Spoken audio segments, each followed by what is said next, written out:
So the last couple of days, I've obviously been making jokes, saying that Williams should hire me as one of their drivers, because the car is so slow that I could probably figure it out.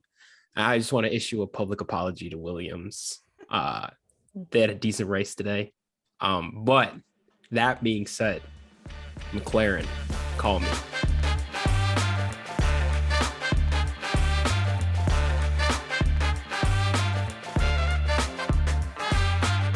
All right, welcome back. This is episode 5 of Break Check. I'm Juan. This is Megan. We're coming to you after the Bahrain Grand Prix this morning, a couple hours after. Yeah. A lot of stuff to talk about, a lot of stuff that happened. First and foremost, if you guys could like, comment, and subscribe. You know, we always got to get that out of the way at the beginning. It helps our page out, helps us grow, helps us interact with all of you. We greatly appreciate it. A lot of stuff happened today. Megan, where do you want to start? Oh man, I mean, I feel like it all started last week when Daniel tested positive for COVID, and so he didn't get any practice in. And then a few days later, Vettel's testing positive, so they had a last minute fly in Hulkenberg, who's hasn't been in this new car, let alone a F1 car in a year. So that already kicked it off pretty aggressively. Yeah, no. I think we kind of forget COVID is still going on. Yeah. Hopefully this is not a theme throughout, Mhm. throughout the season. Hopefully drivers could drive the races, both for Formula One purposes and for just COVID not being around purposes. Daniel was able to race, but, kind of didn't get any test time. Yeah. Was coming off what actually kind of sounded like a rough case of COVID. It sounded like he was pretty under the weather. Had definitely a few symptoms, so I wonder if he was Yeah. feeling any of them still on the track today, but Yeah, no, definitely. And I guess we can start talking about McLaren. Tough, what a doozy. tough day on the track. You want to give Daniel some slack because he really hasn't been in this car at all. Like he missed, I think he's gotten 30 laps in of testing practice, whatever you want to call it. Yeah. Lando was also not competitive today. No, I mean, you saw him maybe pass up one person, but then you would have, Tsunoda, Stroll even passing Norris, which is, a tough pill to swallow. Yeah. I mean, I think even Daniel only finished ahead of Norris at the end just because of the pitting structure and when they pitted. But I mean, they started on mediums, the only team to do so. And then they were pitting before other guys on the soft tires were, which is the opposite of what you would want to do. And then, putting Lando on hard tires just for him to go slower and not have any grip and then have to pit again just to change them because they weren't working. Yeah, honestly, I think all of us and themselves saw pretty early on they were just not going to be competitive today. I kind of felt like they almost took today as just like an extended testing. See what was, because some of their pitting was weird. It didn't make a ton of sense.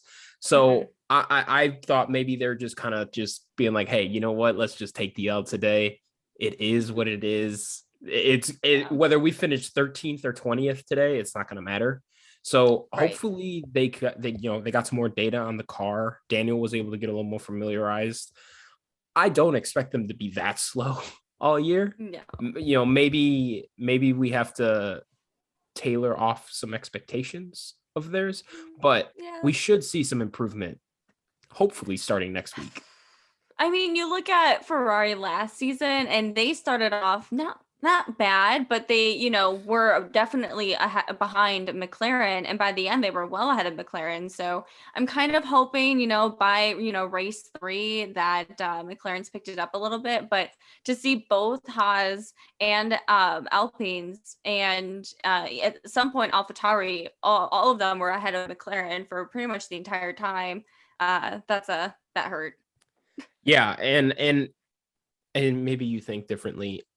How they did today does tell me that it is not the drivers. They both there's something wrong with the car. Like there's something going on with the car. Yeah, they have to figure it out because Yeah. they do have two of the better drivers on the grid, I would say. I know Mm-hmm. Daniel's on the way out of his career, but on the older end, but I would still Mm-hmm. say he's one of the better drivers on the Oh grid. yeah. You'd hate to waste a year, not even waste a year, just take such a huge step back the Mm-hmm. year that you sign or the year after signing your driver to your number one to this crazy extension. And, Right. Daniel picked it up towards the end of last year. We had a little bit of momentum coming into this year. Yeah, I Mm-hmm. don't know. It looks kind of tough for McLaren right now. I know. Well, I'm nervous for Daniel too, because even though this isn't entirely his fault, everything he does within the first couple of races or the first half of the season will determine probably if he's even in Formula One next year or not, because I don't see another team taking him next year.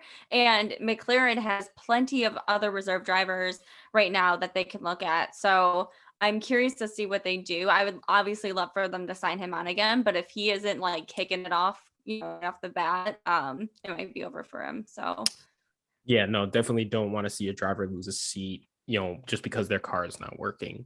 Um, right. you mentioned Ferrari. Uh, Mhm.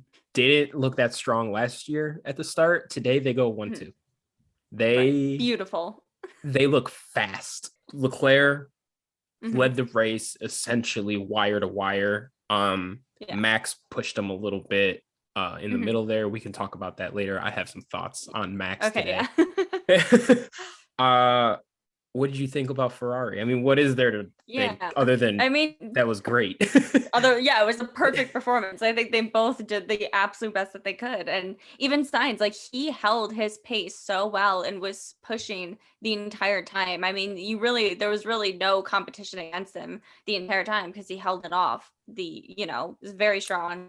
And with Leclerc, I mean, yeah, like you said, we'll talk about the Verstappen thing, but um I mean, the way that they were battling, he never backed down. And that just shows that he is worthy of a, world championship. So I think we're going to see a lot more battles between those two this season. Yeah, definitely. I think today it was good that they got off on the right foot. They went 1-2, which is Mm-hmm. as perfect as you can get to start. Right. I do expect those two to start racing each other a little bit more because Oh, yeah. Ferrari did come out and say that they are not designating a one or a two driver because as Mm-hmm. we've seen in the past, on any given day, either Leclerc or Sainz are Yeah. threats to win races, really.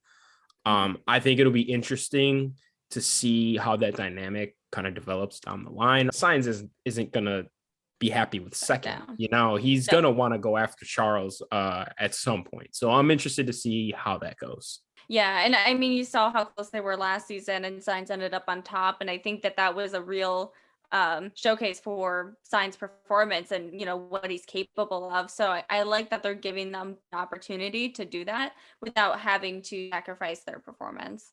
So Ferrari 1-2, Hmm. Mercedes 3-4. Not the Very nice. way we thought it would happen, but Lewis still Mhm. podiumed. George goes fourth on his Mercedes debut. What do you think? Yeah. I was, I'm going to be honest, I was a little bit surprised for Russell because I was not expecting, above a P8 for him this race. Yeah. Not that I don't think he's a good driver. I just, especially after practice too, I didn't really know how competitive he was going to be, if he was really going to push, or how comfortable he really was in the car. But it was clear that he was taking on those opportunities when he had them to get ahead, and it worked out for him. All right, I'm going to include this. We just had a small technical difficulty, and I just spent like 10 seconds apologizing to the listeners, even though I can just edit it out. But you get to hear this now. Regardless, we were talking about Mercedes. I did not expect George Russell to do that well. I do have to be honest, I wasn't really paying attention to him a ton during the race. So I Either. don't know what that was looking like the whole time, but I know his pace, even though he finished behind Lewis, like right behind Lewis, his pace is Mhm. just off Lewis's. Yeah. Like it's not really close right now. Hmm. Which is kind of expected. But I'm more interested to see how he races other drivers around his skill level. Yeah, I agree. I'm excited for that middle field, like Gasly, Sunoda. I was really impressed, not to jump off a tangent completely, but Albon was really strong and he was really competitive in the beginning. He went up 3 positions within the first lap, which was awesome for coming back into Formula One. Unfortunately, he did fall behind by the end of it. And I have a feeling that was more of a car issue than like an Albon issue, because you also saw Latifi back on the way back. So yeah, but it's cool to see some of them that you don't normally see competing in the midfield. Yeah, definitely. I thought honestly the midfield was super interesting all race long. From every team really, besides McLaren, was mixing it up in there at one point or another. Feels like a good, segue into talking about Alfa Romeo. Valtteri Bottas obviously had a great qualifying, went P6. Horrendous start. Like the race started, I blinked and he was in 13th place. Like it was unreal. But really, though, yeah. he was able to fight back. He showed he's a good driver. The car might not be as slow as we thought it might be. It looks like an okay midfield car. What do you think about Alfa Romeo? I so underestimated them. I feel embarrassed. I already know when we do our driver standing reviews at the end of the year, there's going to be a lot that I was way off on. But especially I think Zoe, I was so impressed for his debut season in Formula One to be that competitive. He held off Hamilton briefly, when Hamilton came out of the pits, and he was pushing past people and, he wasn't as defensive, I don't think, compared to some of the other drivers. When someone did try and pass him, most of the time it did work. But he was also passing people too, and he made it into the points. So I'm very excited for him. I'm excited to see more of what he does this year. I think a lot of people were underestimating him, just given that he's a paid driver. Yeah, definitely. I think he had a really good debut. He got through the race, which honestly is hard enough for some young drivers. Yeah, Bottas looked like a really strong number one driver for a midfield team. I would not be surprised if Bottas is regularly scoring and Zoe is, chipping in here or there, having a strong rookie season. I wouldn't be surprised if Alfa Romeo finishes an easy 5th. Yeah. Maybe pushes. I mean, with McLaren apparently out of the way, who's to say they can't go 4th? I don't know. Yeah. It would be a show for sure. I would love to see them do that. I also wouldn't be surprised if they re-signed both. I know Bottas, I think, has more years with Alfa Romeo, but I wouldn't be surprised if they signed Zoe again for another year if they didn't already. Yeah, absolutely. No, definitely good debut for the Alfa Romeo kind of rebrand that they've got going on.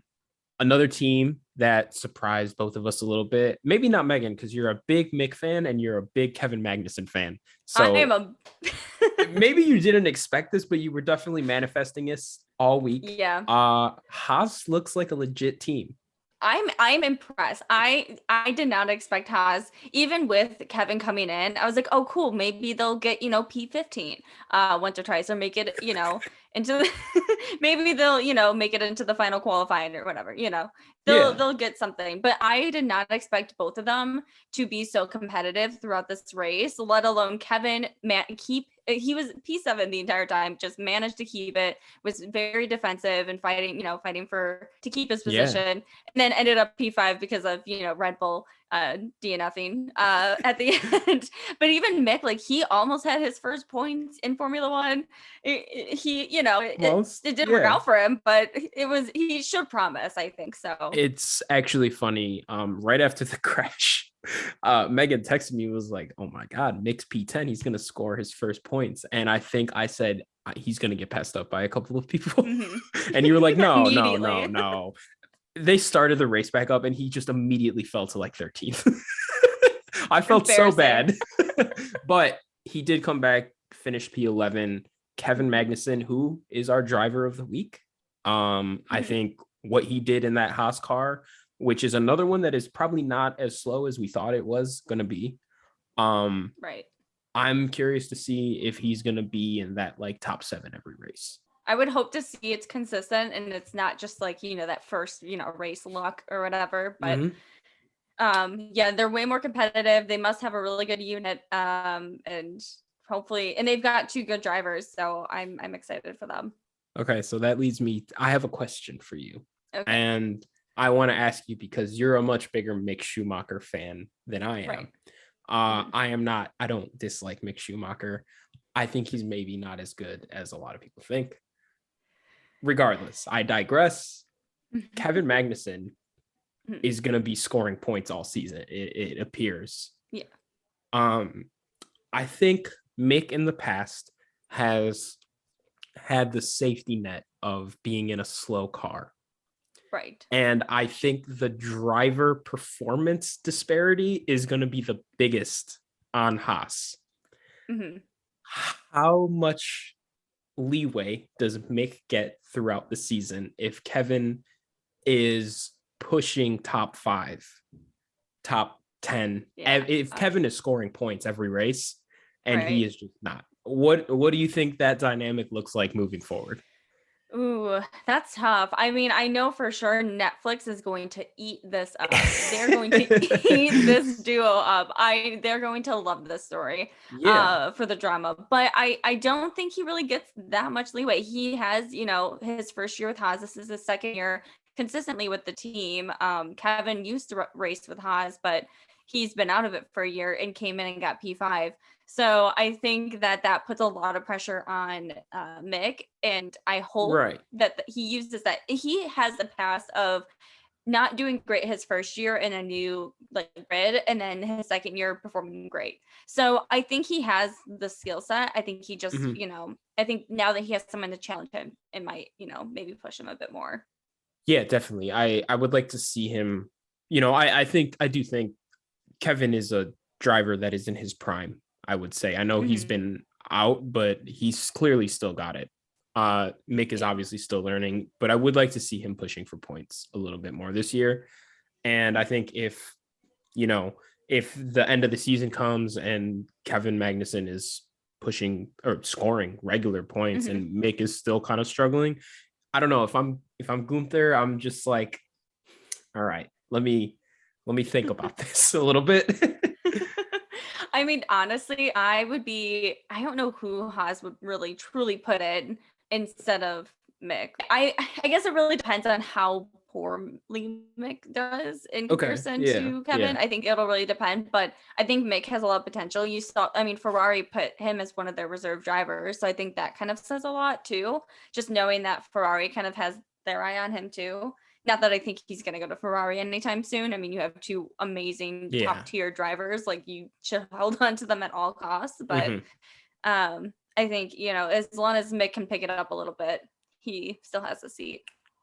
Yeah, definitely something I want to keep an eye on moving forward. But Haas, great start.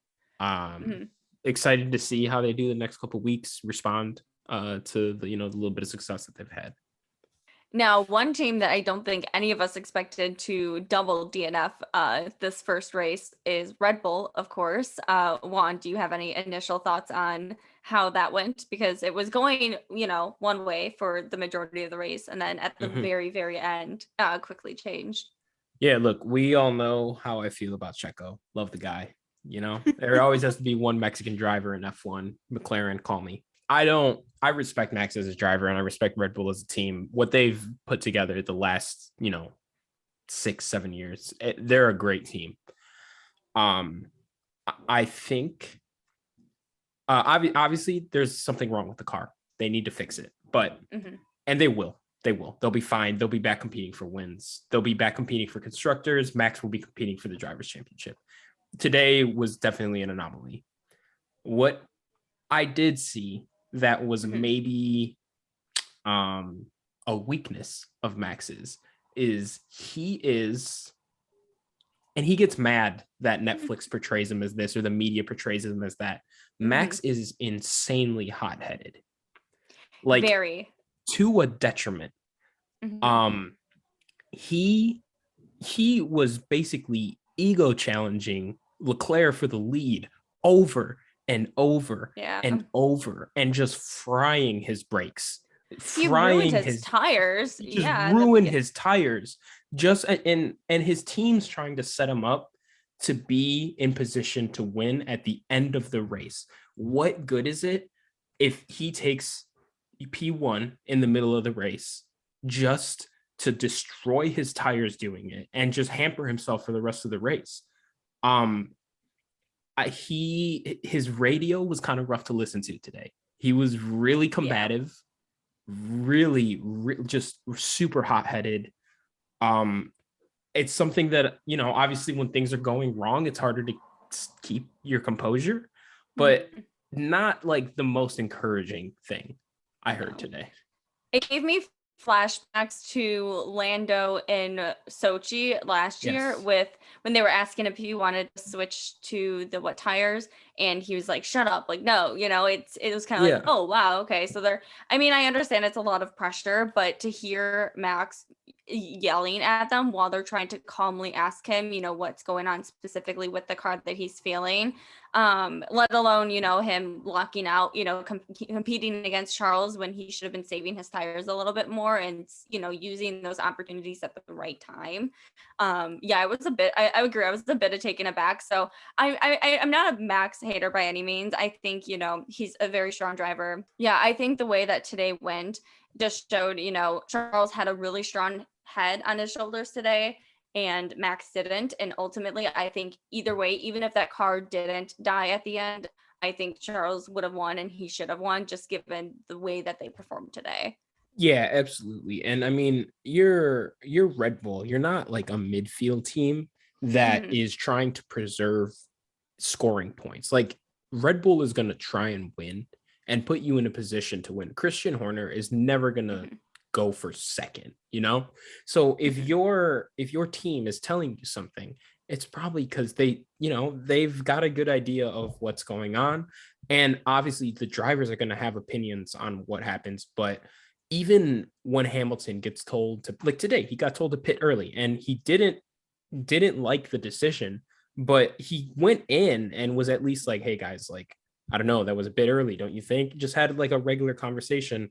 Max reacted in a way that I would expect like a younger driver to. I Right. and Like and I Yuki don't his first year. yes, and I don't know if maybe that's me like just holding him to a higher standard because he's a world driver champion now. Mm-hmm. Um I hope it's not something that is like a trend moving forward because he's got some competition. And, I know last year him and Lewis could just kind of go back and forth and crash each other, and no other team was going to challenge. But if he's taking himself out of races this year, there's appears to be multiple teams that can pass them up. Yeah, I think I hope he takes what happened today and maybe tones it down a bit next weekend, just because it's not a great look. It's not a great way to start it off, and it's going to ultimately determine where he ends up in the driver's standings and how the team ends up. And I know Red Bull, of course, is trying to compete for, the constructors championship, and they have two great drivers to do so, and they have a great car. So it's ultimately the decisions that those, guys are making on the track. So we'll see. Yeah, hopefully a good bounce back week next week. You're definitely gonna want one of Max or Checo to podium, if not both, next Hmm. week, just to play a little bit of catch up. I do feel bad for Checo because he deserved that three, and he, or Yeah, yeah, he was so close to it, and ultimately it was completely out of his control. So and he ran I a do. good race. Hmm. Yeah, he had the fastest lap time like most of the race. Yeah, I don't remember at what point I think Leclerc finally ran the fastest lap time, but like Checo had it most of the for time. a while. Okay, so like Megan and I said earlier, we both came to the agreement that today's driver of the week was Kevin Magnussen with Haas.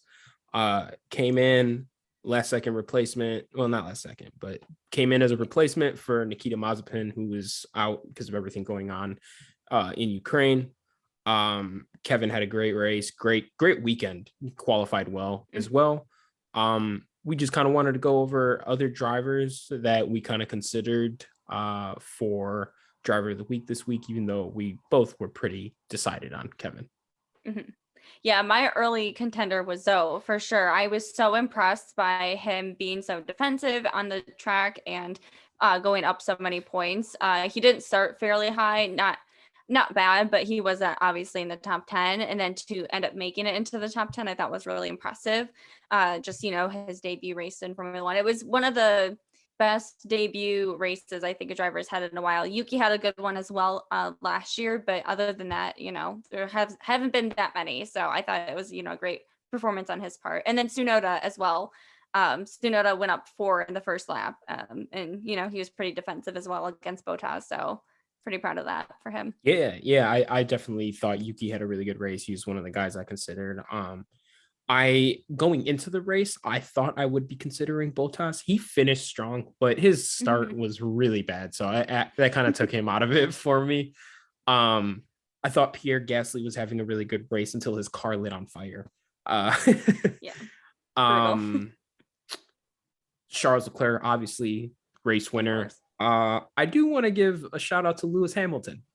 The Mercedes, really? Yeah, the Mercedes is clearly slower than the top two cars, and I think we're seeing that too, because the other cars that are powered by Mercedes engines are also very slow right now. So I think we are seeing Mercedes having to still figure things out, and against all of that, I think we're going to be able to see Lewis show how great of a driver he has been, and still will be. Driving, maybe not, he's not in the fastest car, anymore, which has always kind of been the knock on his greatness is, put anyone in that car and they're going to drive fast. I think him finishing P3, holding his composure, he's been super supportive of his entire team this whole week, which I think has been really nice to see. I think him and George have gotten off on the right foot. I think to podium after, maybe not the most ideal of starts to the season, I think that speaks testaments to who he is as a driver and as a person.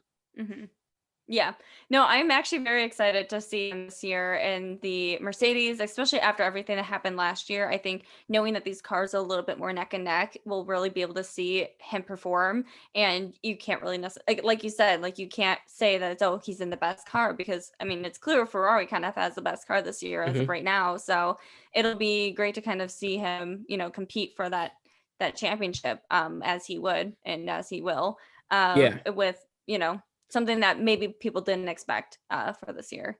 And new F1 fans, old F1 fans, everyone, there's obviously a lot of excitement about Ferraris. What you're seeing right now, Max Verstappen is coming off his championship. Red Bull is on top. Do not get it twisted. If those two teams slip up and leave even an inch for Toto and Lewis to sneak in, they will pounce. Those two guys are very, very competitive, and I would not be surprised if going into the last weeks of the season, Lewis is still there for the drivers' championship. Yeah, he's still going for the 8th world championship, as he will, and I definitely think he's a strong contender for it, just like Leclerc. So we pretty much covered everything today, from, the highs of Ferrari winning to the lows of Red Bull out of the race and McLaren's poor performance, and along with our driver of the week, and of course some of the new news that had happened with COVID and some of the drivers out. But yeah, we'll be back next week. Of course, there will be another Grand Prix on Sunday, and we'll be covering that as well, giving you any of the new updates that there are, along with our comments and thoughts on what happened. So yeah. Megan, any predictions for next weekend?